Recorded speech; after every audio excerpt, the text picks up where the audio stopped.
Hello, and welcome to the Infinite Financial Freedom Podcast, where we empower you with financial literacy and guide you on your journey to financial freedom. I'm Josh Metal, and I'm here today with my mom, Cynthia Hale, longtime business partner, lifetime mentor, and someone that I think you're going to find is very special.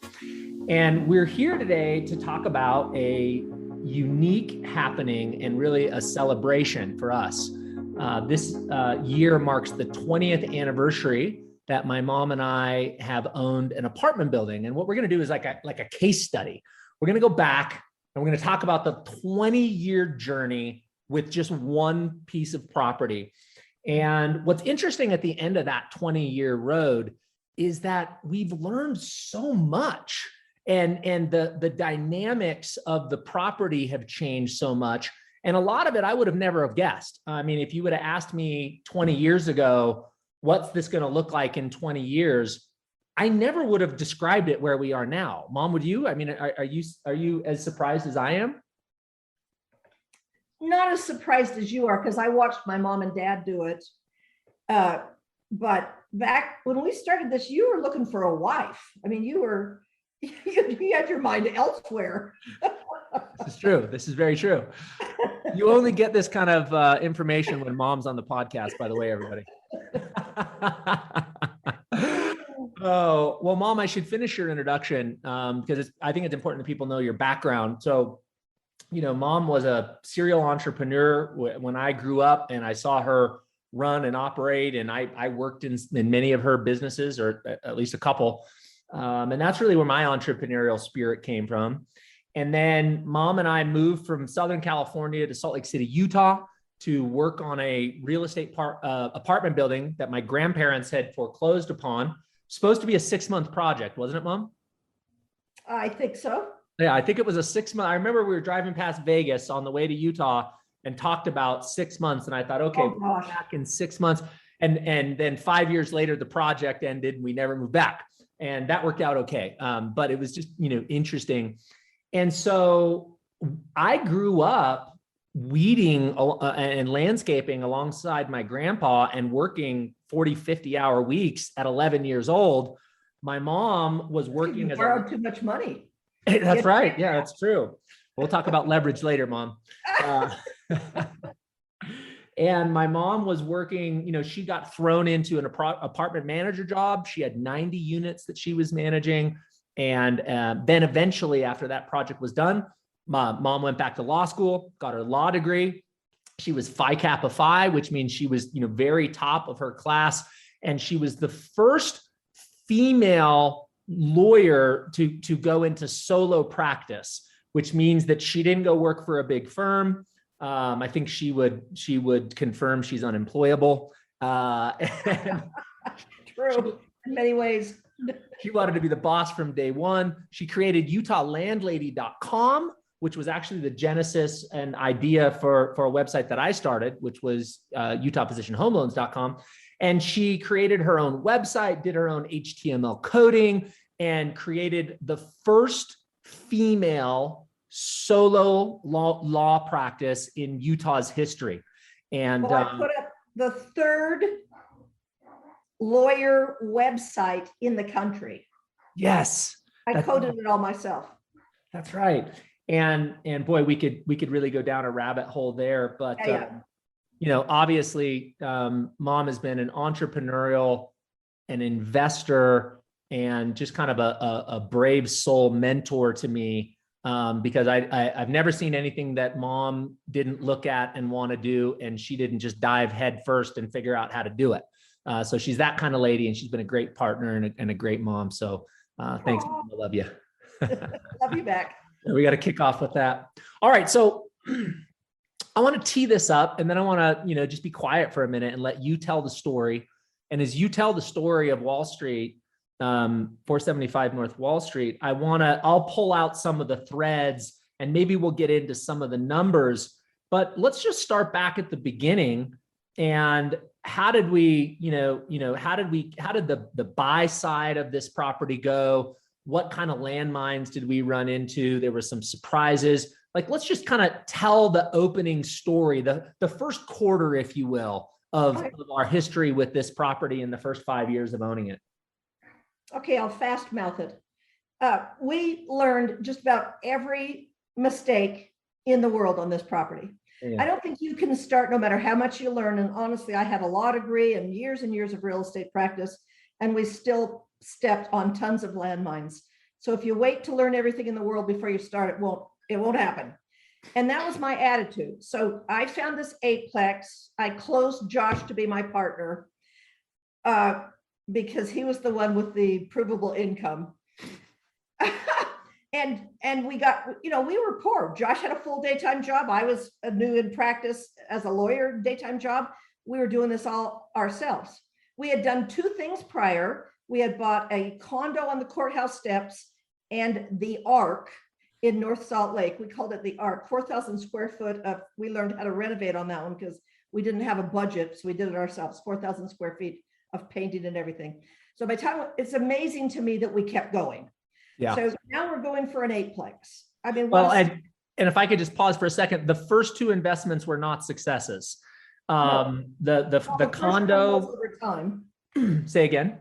The condo was over time. Yes, absolutely. But at the moment, the condo was probably 20 grand underwater, meaning we had invested or borrowed 20 grand more than what it was worth because there were some short sales in the condo complex.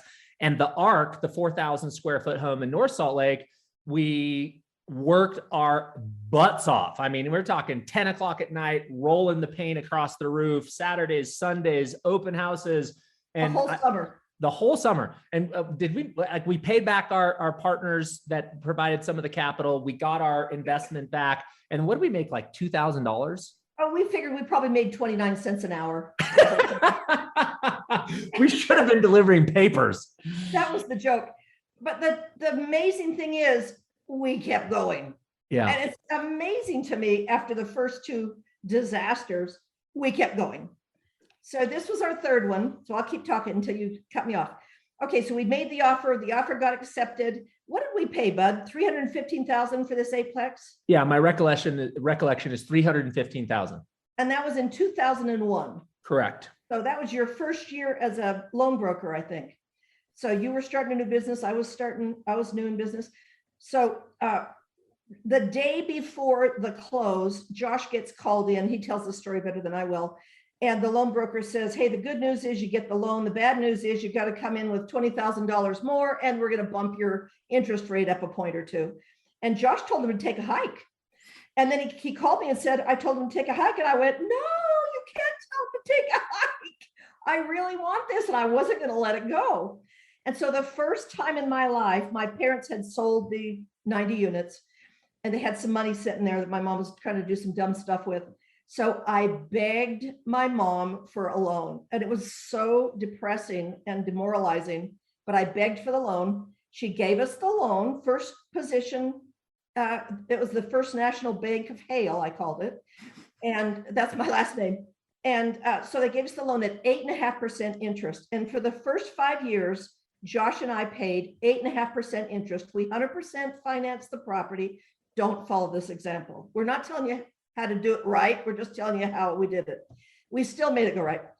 Then I think, just skipping over all the horror stories, I think about 5 years later, Josh got us down to a 5%. Is that right, Bud? I think you got us down to a 5% loan.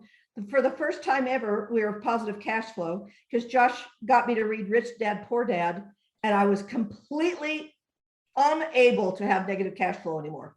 It was just negative because we were improving it. Josh went over the figures with me because we were improving the apartments as they turned over, but it was negative. And so Josh refinanced us, got up to 5% interest. And then a few years later, he refinanced us at 3.75 or something. And it was serious cash flow. So we bought it at 315. What do you think it's worth now? But minimum 2 million. Yeah, I would estimate between 2 and 2.5 million. Yeah, it really doesn't matter because we're not selling, but it's nice to rejoice that we have equity. And we paid it off this year. So we have completely positive cash flow. Our first rent started, can I go to this first or do you want more horror stories? Yeah, go for it. We can backfill horror stories. Okay. So the first rents were from 280 to, I think our highest one was 315 per unit. These are all 2-bedroom up on Capitol Hill, which is like pimp property now.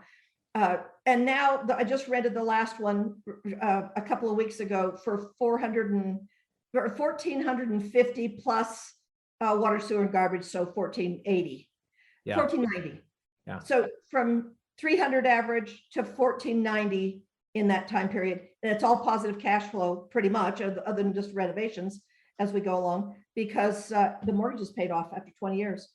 Yeah. And it's a prime location. Yeah. Well, if I'm pulling the golden threads out, and I want to get back to that, that rental increase, because that's the thing that I don't hear people talk about. I don't hear them talk about, what is that rental income going to look like in 20 years? Because once you see that, and once we have felt it as investors, you're like, man, I'm not investing in anything else again as long as I live. I don't have to touch the principal, and rents keep going up like crazy. So I want to get back to that, but there's a couple of golden threads of the story you laid out that I want to pull out. Okay. What are you laughing at me now for? Because of the horror stories. Okay. So we had the question of why did we keep buying real estate? And now you're going to understand the question of why did we not sell? Because we stepped on every landmine. So the first day on our new property, we bought it with one vacancy. Should I tell that story? Oh, sure. Okay. This is our first horror story. I arrived on the property. I got there before Josh. He was late. And we were going to clean, and Josh was going to paint. And we were going to put this thing on the market. So I got there, and the little gangbanger, when you buy property, you inherit the last landlord's horrors. A lot of times people sell property because they hate their tenants and they can't confront handling it. Yeah. So that's the first thing we learned. So the little gangbanger right next door to the apartment we were working on walked over with a nasty look on his face and all puffed up. So he told me what he wanted to do to me and how he wanted to do it. My heart was beating out of my chest. I thought I was going to have a heart attack. I took a walk down the street, called Josh, told him what just happened. Josh says, I'm on the freeway. I'll be right there. And then I thought, oh, great. My son's going to come defend my honor. My son is 6'3". The gangbanger's 5'3". This isn't going to work out well. My son's going to jail. So I called the cops and said, would you come talk to this guy? Because my son is speeding on the freeway to come defend my honor after being told what this guy's going to do to me. And so the cops were out in the parking lot for at least an hour and a half. It was a long, long time trying to settle this guy down. And meanwhile, Josh was settled. He settled himself down pretty well. I said, Josh, you're not going to win on this one because you're the big guy. No matter what happens, you're going to jail. I think I went to work. I got bored of the cops talking to him and just started working, didn't I? I hope. We got the job done. Yeah. But that was our first day on the property. And by the way, we have repeats of that. I have a horror story. First day on the property on several other properties. The day you walk on, they're gonna start taking out on you what they wanted to do to the last landlord. So don't think it's unique. Okay, so that's one horror story. Should I just give a few more real quick? Sure. I'll take some notes. There's a few things that I want to pull out of here, but keep rolling. Okay, I'll just give a few horror stories and you can talk about the real stuff. Because when you guys go through this, don't think it's unique. We went through it. Okay, so I had another apartment where I was going to get a real good rent. I found a real good couple. They qualified. And right at the very end as we're negotiating, they wanted me to pull the carpet and refinish the hardwood floors. I was like, what? So, okay, we'll do it. I wanted the tenants and I wanted to get it rented. So we pulled the carpet and there were thousands of nails, staples all over the floor, in the hardwood floor.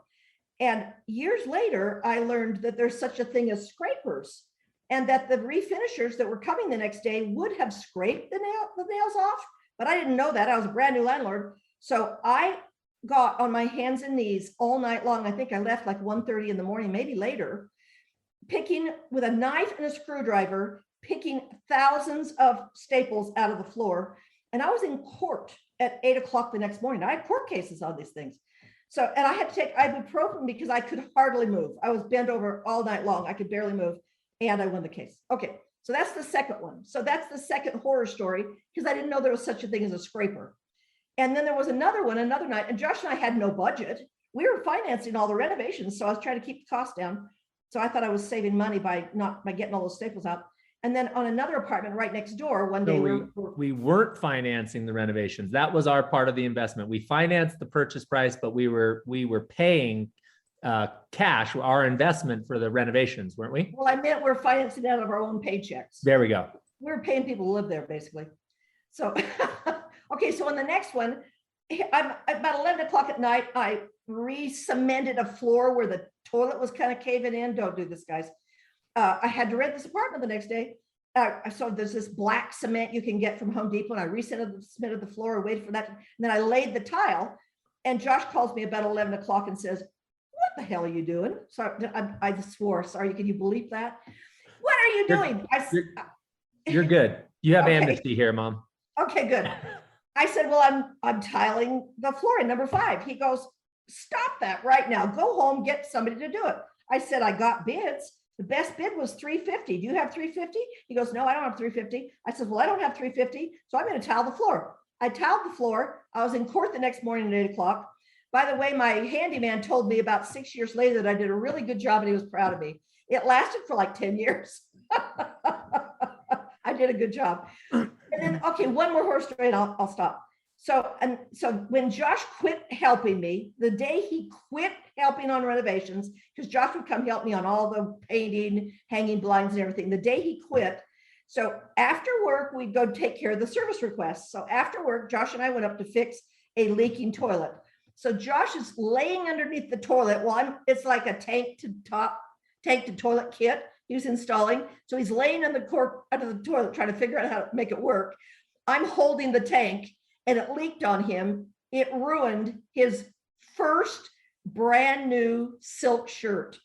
He bought his first $90 silk shirt and he says, "I could have paid a plumber. I wasted a $90 silk shirt. I'm never going to do that again. I'm going to hire it out." And he did. Boy, that was it. He ruined the silk shirt. So, and then I had to hire people out because Josh wasn't coming to save me anymore. Okay, so those were lessons we learned right off at the beginning. Oh, one more, and then I'm done. Okay, so the first 2 years, we couldn't afford a sprinkler system. My dad was a landscaper. Landscaping is expensive. We couldn't afford a sprinkler system to water the entry and the lower fourplex. It's 2 fourplexes on a hill, on Capitol Hill, but it was zoned as an 8plex. So I would go after work at night, 3 nights a week, maybe 4, in my expensive attorney go to court clothes, and I would take my hose out of the back of my Jeep and I would hand water that property 3 or 4 times a week for 2 years until Josh and I could get together $3,000 for a sprinkler system. That's how poor we were. I mean, we were making it, we were just barely scraping by to make it work. That was our first multi-unit investment. Okay, I'll be quiet. Yeah, and that in the Wikipedia, that slang term, "fake it till you make it," that was our pictures were in there. That was us. We were faking it until we made it. Yeah. Well, obviously we've defined good cop, bad cop here. Mom's job is to talk you out of investing in real estate. My job is to work really hard to up her stories and talk you into real estate. No, I'm just kidding. But I never gave up. What's that? I never gave up. No. And I think that's the first lesson, or the first golden thread that I wanted to pull out of this, is that, you're going to encounter obstacles. And to Mom's earlier comment, you can read 1 million books, you can watch 1 million YouTube videos, and the reality is you're not going to be able to learn at the speed that you need to learn without actually getting into a deal and finding those decisions that need to be made. So first thing was, we did everything wrong. We learned on the fly. Our first 3 properties, we made more mistakes than you could possibly imagine, and they still all worked out for us over time. So the first lesson that I learned in real estate is that, or one of the big lessons that sticks with me, is that time cures all. All of these mistakes where we, on a previous property overpaid and then there was foreclosures and the value was low, all of these mistakes with, what we did on maintenance, and I'm sure there's a lot of things we could have done more economical. All of those mistakes are cured over time, because over time, rents go up, appreciation goes up, your debt goes down. There's what's called inflation-induced debt destruction. What's that? Well, what happens is over time is that you make more money, and the value of money, if you will, goes down with inflation. Earnings go up, but the cost of your credit, the mortgage, stays the same. Or in the case that Mom talked about, we refinanced many times to lower interest rates. So if you look at, the amount of income that we're creating in our businesses and across all of our companies 20 years later, the amount of mortgage we had on that property was now so low, we were able to just, pay it down and pay it off. But at the time, that mortgage of $315,000 was huge. I mean, it was massive. And so over 20 years, you have the benefit of inflation-induced debt destruction. I did another podcast on that with Jason Hartman. So if anybody wants to check that out, I'd encourage you to check out the Jason Hartman interview. The other thing, Mom, that I want to pull out of this is, this concept around OPM, other people's money. And when it got down to it, we had somebody renegotiate the financing terms on us. And we didn't say, screw it. We leveraged OPM, other people's money. And we brought them in as a partner. We paid them we gave them a first mortgage on the property. We paid them an 8.5% return, which, remember, that was kind of like going rate 20 years ago. So that wasn't like an obscene rate at that time. And we made it go right. We used all of our own capital for improvements. We slowly increased the rents. We got blessed by falling interest rates, and we just earned our way into cash flow over that first 5 years. Anything else you want to? My pitch to my mom was, look, you need to invest your money. They just sold a complex. Josh and I will manage it for free. We'll do the management and the upgrades for free. And if we completely screw up, it's a great piece of property for the estate. And so that was my pitch, and they bought it. Well, and not for free, right? I mean, we're doing all the work, and we're paying them 8.5%. And if it doesn't work out, owners, even if they had to foreclose on us or make us give it up, they had been getting interest all that time. They got it free managed, and they'd take over a property that was in pretty good shape because we've been running it. So, I mean, even if we totally screwed up, they'd be in a good position. That was my pitch. Yeah, well, that's a great point. I think there's more to that. If you're gonna leverage OPM, other people's money, you better be passionate about it. You better have a good pitch. You better have thought it through. What's in it for the other person that you're asking to leverage their money? How are they secured? What's their upside? What's their worst case scenario? And how would you get yourself through it? Yeah. Oh, we lost your sound. Yes, I'm just muting so you didn't hear background noise. Sorry about that. Oh, okay. Mom, one other lesson here. Unless you have anything else to say on OPM, is there anything else that you wanted to share there? I can't think of anything. Okay. Well, the other thing that just came up for me is that, we've now used OPM and other partners' credit, other partners' ability to do renovations and construction. I mean, we've leveraged other people's money, other people's credit, other people's ability to do renovations. We've leveraged a lot of partners over the last 20 years that have enabled us to get to where we are. So if the point of this is, if you're feeling like, I don't have money, I don't have knowledge, I don't have credit, I don't have those things, that isn't a stop. That doesn't mean you can't invest in real estate. That just means you need to find a partner that you trust, that you think has integrity, that can bring that part of the equation together so you can keep on your journey. Yep.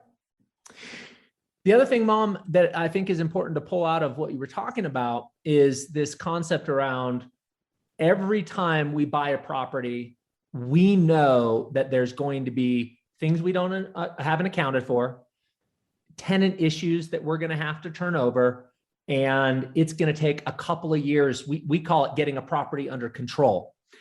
And that's even if you buy a good property and you do good due diligence and it's in a good neighborhood. I mean, we're not buying ghettos, we're buying good properties.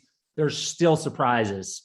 And what I would say is that, getting a property under control, whatever that is, the first couple of years to get that under control, depending on how big the property is and what the turnover rate is, that's like 90% of the energy. It's like getting a rocket into outer space. You're going to use 90% of your fuel to get the property under control. And you should just anticipate that. Like, some crap's going to happen. I'm not going to expect it. I'm going to have to spend some money. I'm going to have to evict somebody. That's just par for the course. And that's getting the rocket out of the atmosphere and out of the gravitational pull. You're going to spend 90% of your gas there. But then it gets into outer space and it just kind of runs because, now we have 8 tenants that we've handpicked and approved to live there. We've improved each of those units and now one turns over. Big whoop. You know what I mean? I mean, the property's, is pretty much rolling at that point. Anything you'd add to that, Mom, in your experience? Are you going to talk about the amount of money? Amount of money for what? That we make now compared to what we made when we bought the property? Yeah, I just wanted to kind of go through those 3 lessons that I pulled out of your. Yes. Okay, I get where you're going now. Then let me just give one more example that was not on this property, but I'll make it quick. On another, we bought an 18-plex down the road. And the first day we were on that property, Josh and I used to put notices out and say, hey, we're your new owners, blah, blah, blah. We're going to be there Saturday. We'll be out picking up trash in the parking lot at 10 o'clock. And if you want to meet us, come down and meet us. And we did that on every property. So we'd arrive at 10 o'clock with our big bags and our gloves, and we'd pick up trash. And, humanizes us. And so that happened. Josh left on the other property. And then after Josh left, a mutiny happened. So all these tenants come out of their apartments. They come down and tell me how bad the property is, what a crappy area it is, how crappy their apartments is. And I said, hey, we inspected every single one of your apartments and you guys didn't tell us. We asked you, is there anything we should know about the property? You guys said nothing. So for you to come down today and tell me this in a mutiny, what you're basically telling me is you're not going to pay your rent, right? And they go, yeah. So I went out to my car, and before I left that property, I wrote 5 3-day notices and posted 5 doors so they knew who the boss was in town. And by the way, only one of them left. The rest of them paid their rent. And I wouldn't have done that earlier, as this was a more wise landlord by that time. But when you let them know that you're not going to take any crap from them, you're going to fix the property, you're going to fix the issues. But if you're not going to pay your rent, we're not friends now. Bye-bye. That got it under control lots faster than it was on earlier properties because I just wasn't about to take the crap. Okay, that's it. Well, no, that's another one of our lessons, Mom. I mean, one of the things that we've said for a long, long time is we don't have properties with deferred maintenance. Whenever you tell us there's an issue, we're going to have somebody out there same day or next day and fix that issue. When we turn over properties, we don't, go through with our hands over our eyes. We look, what's wrong with this thing? We're analyzing, we're handling all the deferred maintenance issues between tenancies because it's a lot easier to get a maintenance man or maintenance woman in when the property's vacant versus somebody in there. So we don't do deferred maintenance, and we don't allow it, and we don't beg for rent. And that's, that's been part of your pitch for a long time when you groove people in. Like, look, managers have different philosophies. Here's ours. And we're going to provide you a nice place to live. You need something breaks, we're going to be there instantly. You're going to love us. And we don't beg for rent. That's it. And if you don't have, I would call it a management philosophy around that, like here's a tragic mistake that landlords make. Okay, I know there's an issue that would cost me $5,000. I'm not going to do that. What I'm going to do instead is I'm going to discount the rent $50 a month. Right? I mean, that's just a toilet bowl with, you're just flushing your investment down. That's why attorneys are in business. That's why attorneys are in business. That's exactly right. Because now your tenants have cause to come after you and to actually have a lawsuit against you, and you're done. So, or when you want to collect the rent, you have to go to court. They'll say the landlord didn't handle this, the landlord didn't handle that. So it just doesn't work. Yeah, exactly. So the lesson that I got out of the story you just told, Mom, is have a landlord philosophy, fix the issues, let your tenants know right up front. In fact, Mom, you have a speech that you would give tenants when you would walk them through the lease. And I still do it. Yeah. I'm teaching Darren my pitch. Share that. I've reduced it down. because of COVID. Will you share that with everybody? Just give them the Cliff Notes. Well, I just go through the lease. I go through, I send them the lease ahead. I should have been doing that for years. I send them the lease ahead so they've had time to read it and they know what they want to ask me. And then I just tell them what's important to me. Here's what the rent is. I walk through it. Here's the rent. Here's your add-ons. Here's your deposit. Why do we keep half? Here's what I'm going to make you do before you get your deposit back. Here's what we're going to do. I walk them through everything in the lease. And then I had some add-on pages. Like if you're burning candles, you're going to have petrocarbons and soot all over the walls and windows. You can't wash it. You have to repaint it. That's your cost. You burnt the candle. And it's very expensive to repaint the whole apartment. So use Scentsies, little things like that. I let them know that if you put tampons and wet wipes down the toilet, it's going to back up. You're going to pay for that. So when the plumber pulls the line out, he's going to tell me what he found. So don't put wet wipes and tampons down the toilet. And by the way, once you give these little lectures at the very front end, nicely, you're friendly, you beat them. It never happens. The problems that I pitch that don't happen during the tenancy, almost never. Yeah, it's like if you establish a ethics presence or a discipline up front, that this is the terms of our relationship, you will cut down on your problems with tenants by 50, 60, 70%. So have a landlord philosophy. That's, let's leave that there. But adopt a philosophy and stick to it all the time. Gotta stick to it because they've all been raised by parents that say, well, I know I said you had to be in bed by 8, but I'll let you go. So they've all been raised by parents that, I was a hippie parent, so I can say this. But Hillary would remind me when I'd want to slide a little bit, she'd go, what would you tell your clients? And it was like, oh man. Yeah. So I got away with nothing. Yeah. Well, I think these are some great lessons. And in the time we have left, Mom, I want to kind of shift this over to the financial upside. Yeah. And, the value of the property to me and to Mom and to my wife, Hillary, really doesn't matter unless we wanted to borrow against the property, because we don't ever plan to sell it. These are legacy assets for us. We've put 20 years of work into them. And our benefit is that we get to reap the cash flow from now until we die as the custodians of this property. And we hope that our kids, my kids, Hillary's kids, are deserving of inheriting these properties. And hopefully they can live off those cash flows forever. And there's lots of dog rescues if they misbehave. Yes, that's it. and hopefully they can pass them down to their kids. So what I'll be teaching my kids over the next 10 years, probably, hopefully a lot longer than that, but what I'll be teaching them is the power of these properties is the cash flow.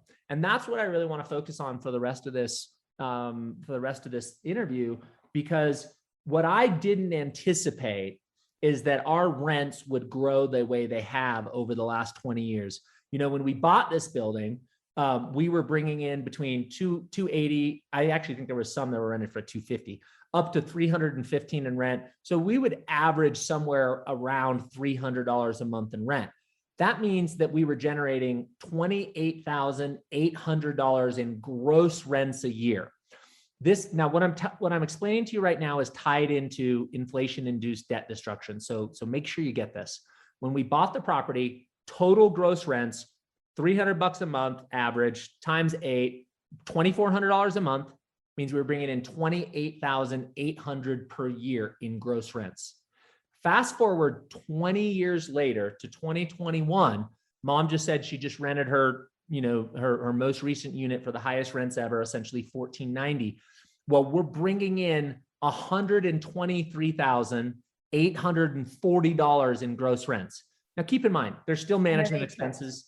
Say again, Mom. On one eightplex. On one eightplex, yeah, correct. On this property, Wall Street. Now, keep in mind, there's still management costs, there's still overhead, there's still capital improvements that we pay for. But if you think about that number, essentially from 30,000 to 123,000, that is a multiple of rent increase over 20 years that I'm honestly just shocked. And if we look at what's going on with rents right now, rents in Utah and across many areas of the country are going up at the fastest pace ever in the history. I mean, we've never seen rents go up this fast, have we? No, that's crazy. Yeah. And so if you think again back to this concept around inflation-induced debt destruction, we borrowed $315,000 when we bought that property. We probably put in over the years, I don't know, Mom, you think 150, 200,000? Yeah. Ballpark? Yeah, because we've replaced all the kitchens and bathrooms, windows and yeah. Yeah, we did all new windows, everything. Yep. So let's say we're into it, 500,000 over the years. Although keep in mind, a lot of that money between the purchase price and the money we put in for renovations, a lot of that came out of cash flow, right? So it wasn't all of it did, because if I could renovate out of cash flow, you wouldn't bug me. But if I had to hunt my partner down for a contribution, that was painful. So I was careful to renovate out of cash flow. Yeah.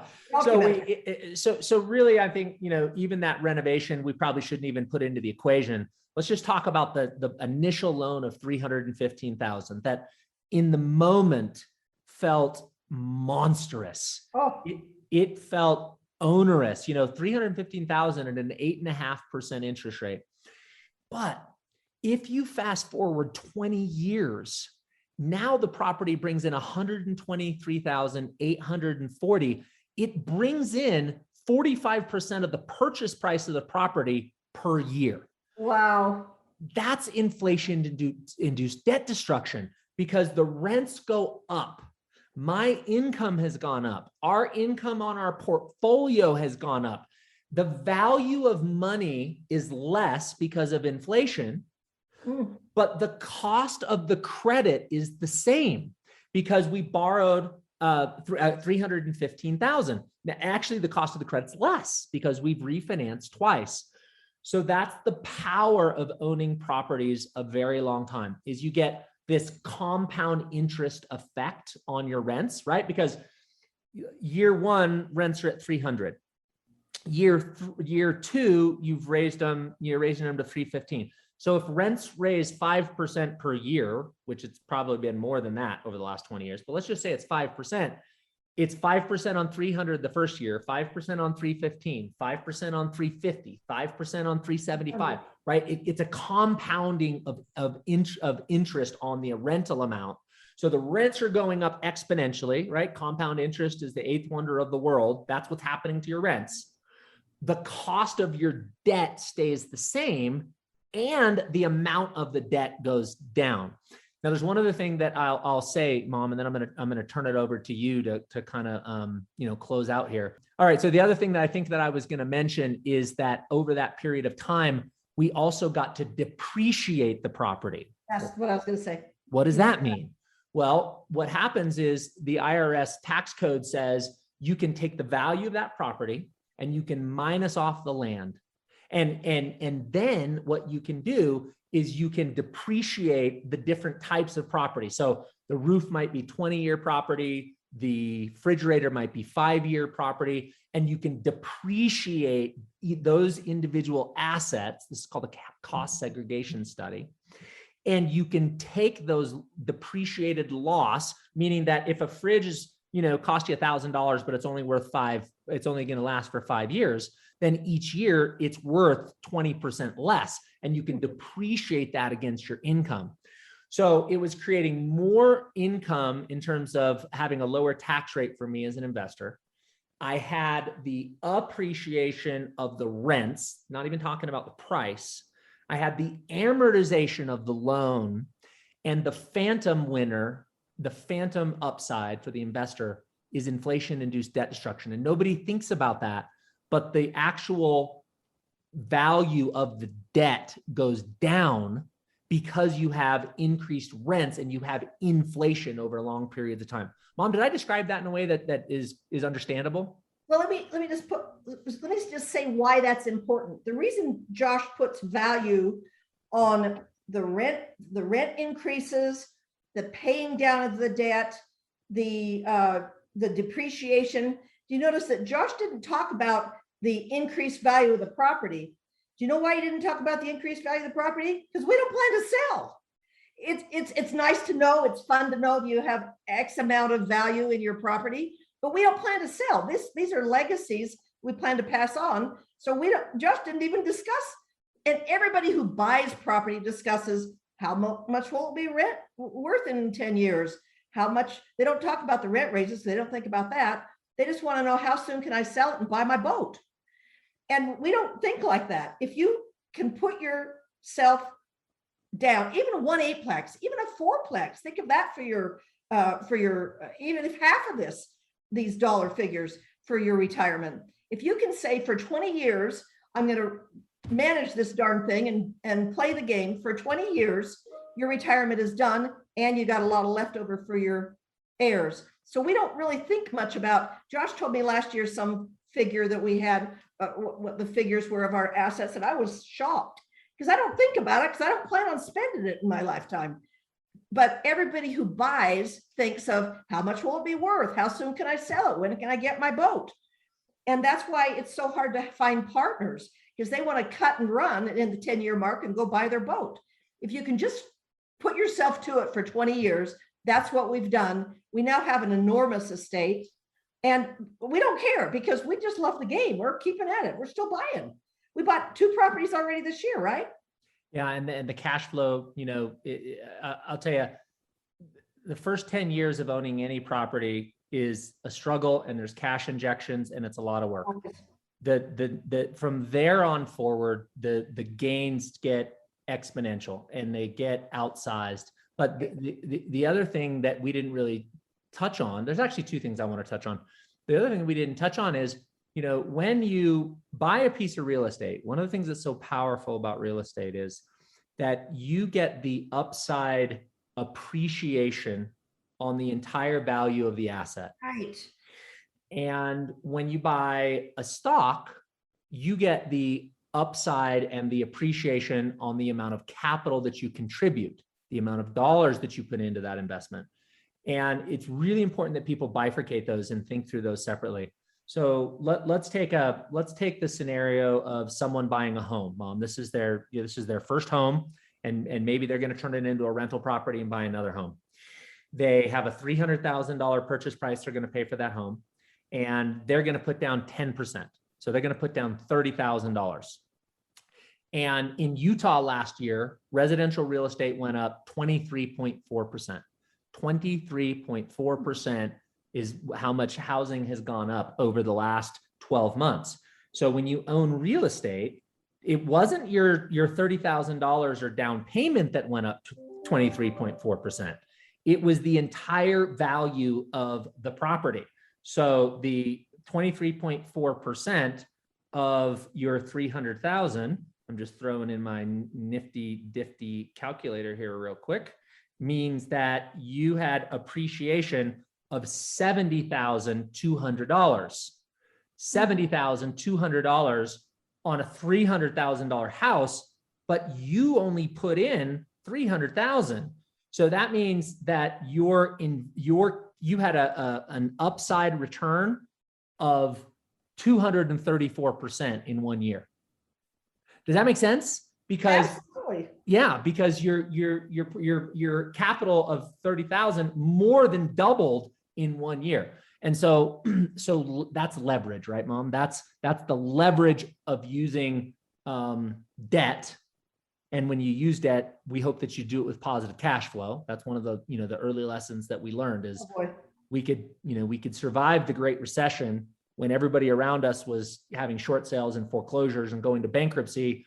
We had financial turmoil too, but by the grace of God, by the time the recession came, the vast majority of our properties were positive cash flow. Not a lot, but they were enough positive cash flow where we didn't have to inject more capital into them, where the people around us that didn't have positive cash flow threw up their arms and said, we're out of here. Yeah. So there's really 2 lessons there. Lesson number 1 is one of the advantages of real estate is you get great leverage and you get appreciation on the whole leverage. The other lesson there is, don't take out more leverage than you can cash flow if you had to rent that property out. Mom, let's talk just a little bit about borrowing against properties, because we talked about appreciation and we don't really think about that. However, this year we borrowed against those appreciated values on three of our apartment buildings, Delmar, Clinton, and Parkway. We borrowed against those high values. We pulled out cash at a very low interest rate. We paid off higher interest notes and reduced the interest, so our payments went down.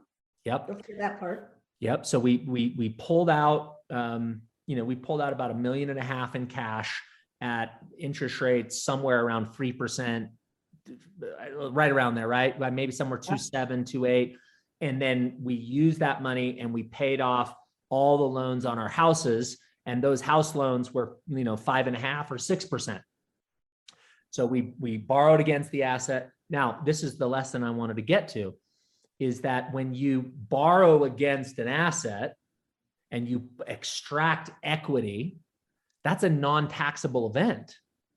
So if we would have sold those properties, we would have had massive capital gains, and it would have been a real nightmare on our tax liability. You'd have a loan on that boat. Yeah, that's exactly right. That's exactly right. And the loan to pay the IRS off. Right. And so if we borrow against that asset and we use that money to obtain another asset, or we use that money to pay off other debts on other properties, that's completely tax-free. There's no liability. It's not income. By the way, we don't practice tax law. We're not CPAs, but we didn't have to pay on it because it's capital. It is not income until you sell it. That's exactly right. That's exactly right. So I won't sell it. And when I die, should I go there? Yeah, this is the bow that I want to put on the call.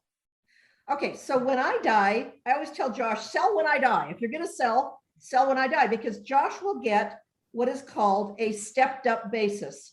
Here's what that means, because I just went through it with my mom's estate. So mom and dad bought a ton of land down in southern Utah. They probably paid, I think they paid $13,000 an acre for it. They had something like 550 acres. When they died, and dad developed part of them into acre plus ranchettes, lots. When they died, we had a bunch of lots left over. We sold them. So mom bought them for $13,000 an acre. We sold them. They were acre plus, but we sold them, one for $125,000, and most of them for $90,000 to $95,000.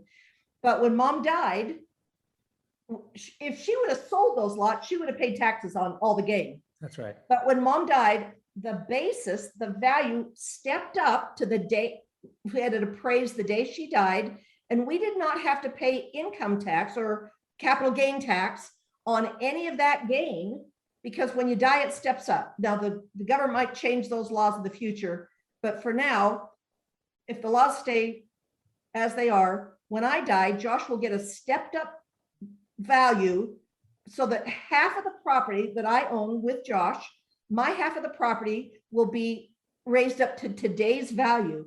He will not have to pay capital gains taxes on all the gain that I got during my lifetime. So he only has to pay for his half. And then he might say, hey, I'm going to just give this to my kids and I won't have to pay. So by stewarding land and property and providing housing and improving neighborhoods, you get the government rewards you, and this is our reward. Yeah, and I just want to clear the word basis, because that can be okay, confusing. So basis is just relative to your tax liability. And if we bought the property at $315,000, let's go back to Wall Street. Okay. And let's just, to make it simple for a minute, let's just pretend that mom owned that property and I didn't own it, because it'll make the illustration a little easier. So she bought it for $315,000. And then she depreciated, which means she took a phantom write-off against her income.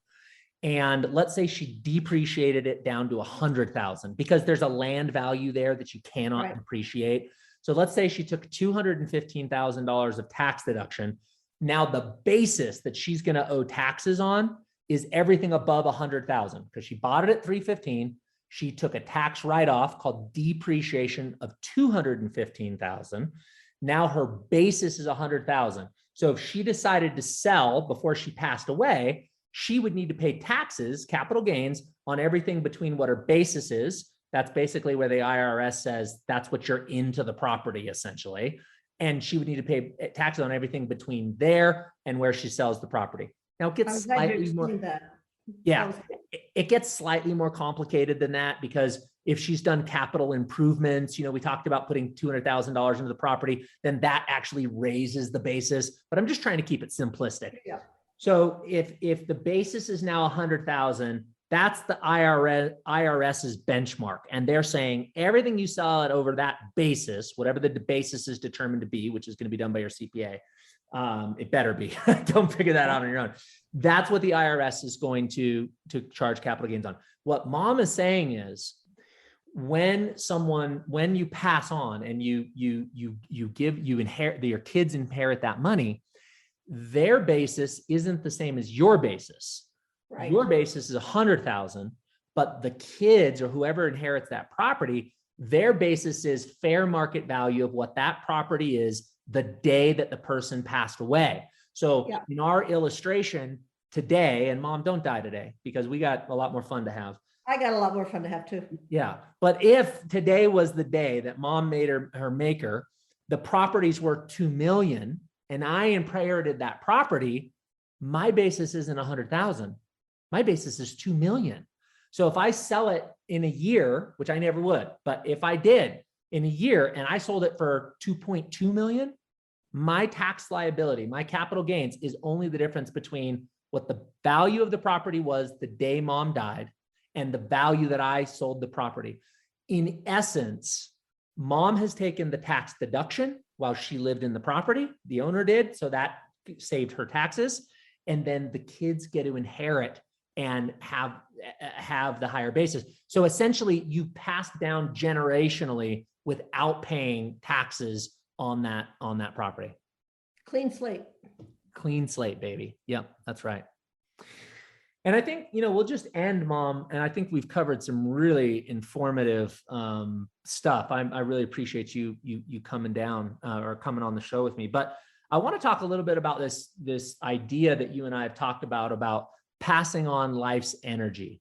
And if you don't mind, and I know we're over on time, but would you tell like the abridged story of Grandpa Harker passing on his life's energy as this is how we talk. This is how mom and I talk. Passing on his life's energy, and then how grandma and grandpa passed on their life's energy, and now how one day you're going to pass on your life's energy. Like walk us through that, because this gets into legacy, and I think it's a great way to end.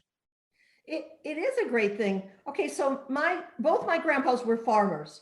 My mom's dad owned a ton of acreage in Taylorsville, and my grandfather died when my dad was 11, but my great-grandfather owned land in West Valley. So, which my dad bought at fair market value. He didn't get any special deals. But my other grandpa, my mom's dad, that owned all the property in Taylorsville, sold a bunch of it. Some of it was condemned to put the freeway through, the I-215 freeway through, and part of it was bought by American Express over there, and their great big property. So my grandpa got a bunch of money, and he gave my mom and my uncle each $100,000, early inheritance, basically. And my mom took that money and bought a great big piece of property in Benyon. And my dad and mom were landscapers, and for 10 years, they enjoyed the appreciation. It was just raw land. So they enjoyed the appreciation of the value of that property, and they took topsoil off of it because it was hilly. They took topsoil out and had free topsoil in their landscaping business for 10 years in all their big commercial landscaping jobs. And then they sold it and invested in other real estate. So my mom started in the real estate investment. My dad was buying Corvettes. So my mom would invest the money as fast as she could, so there was no money left over for Corvettes and boats. And my dad said he would have been a poor man without my mom. So that's true for most of us, just so you know, mom. I know. That's true. So, but that life energy was passed to my mom and my uncle, and they were able to invest during their lifetimes, and they got a boost. Now I'm getting my inheritance late in my lifetime, but it's a boost. It's a boost for me. I have 2 siblings that predeceased my parents. It's a boost for their kids, my parents' grandkids. It's a boost for my brother. Everybody got a boost because of the way that my parents handled money and worked hard during their lifetimes. So it's leverage. It's leverage in my life. It's leverage in other people's life.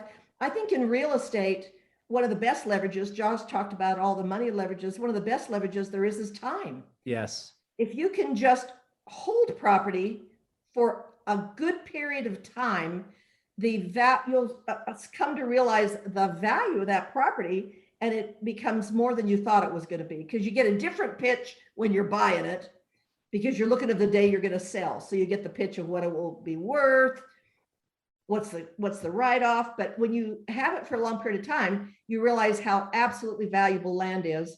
And the government made the taxes that way so that people would hold on to it and shepherd it and take care of it over time. Yeah, so, my business and life coach, Tim Brahim, he says that you should analyze your meditation practice every 10 years. And in between the 10 years, you should just sit your butt down and meditate. And I think that's the same with real estate. You should analyze your real estate holdings every 10 years, but between that, you should just fill it, make it nicer, and raise the rents and ignore everything else. I want to go back to this legacy thing. So, we're all going to meet that day where we're sitting on the front porch, we're in the backyard, and we're in our rocking chair, and we know that the end is near. And at that moment, I want to be able to look back, and I want to be able to look over my life, and I want to be proud. And I want to be able to have a transference of life energy. And the reason that I love real estate and I'm such a, 90% of my net worth is in real estate, is because I feel like that is a store of my life's energy that I get to reap the rewards in terms of cash flow until I die. And then I get to transfer all of that work and all of that sacrifice and all of that knowledge and energy it took to put that real estate portfolio together. That's my life energy that I get to then pass on to my kids. And now we've seen it, 3 generations in a row. And, there's not a meal or a get together that we don't think back about grandma and grandpa and tell their story of how they struggled to build their real estate holdings. And they went to the cheapest restaurants and stayed in the cheapest hotels so that they could keep as much of that life energy to pass on to their kids. And I want to be thought in the same way. And I think it's just a beautiful and compelling story to be able to pass on that life energy in that way. It's kind of a little tiny bit of immortality. That's a great way to say it. That's exactly right. Yeah. Yeah. Well, Mom, I think we covered a lot of ground. I'm really happy with how this turned out. I really appreciate you coming on and telling all the stories. In 10 years. What's that? Let's do this in another 10 years. Yeah, we'll do it at 30 years. Man, can you imagine what the rents will be in 2031? Well, not only that, but we're starting to transition our holdings into a little different market. And I think the next one we do in 10 years, maybe we should even do it in 5 years, will be quite a bit different than our first 20 years of growth. Yeah, I think that's true. Well, thanks, Mom. Thanks for being a great partner for all these years. Thanks for being a great mom. And thank you for coming on the Infinite Financial Freedom Podcast. Thank you for being my great partner all these years. We've had a ton of fun. Amen. Thanks for listening to the Infinite Financial Freedom Podcast. Subscribe to us on Apple Podcast and Spotify to be notified of all future episodes, and follow us on social media to join in on the conversation. If you'd like to learn more about Neo Home Loans and how we empower homebuyers with financial literacy and guide you on your journey to financial freedom, visit neohomeloans.com.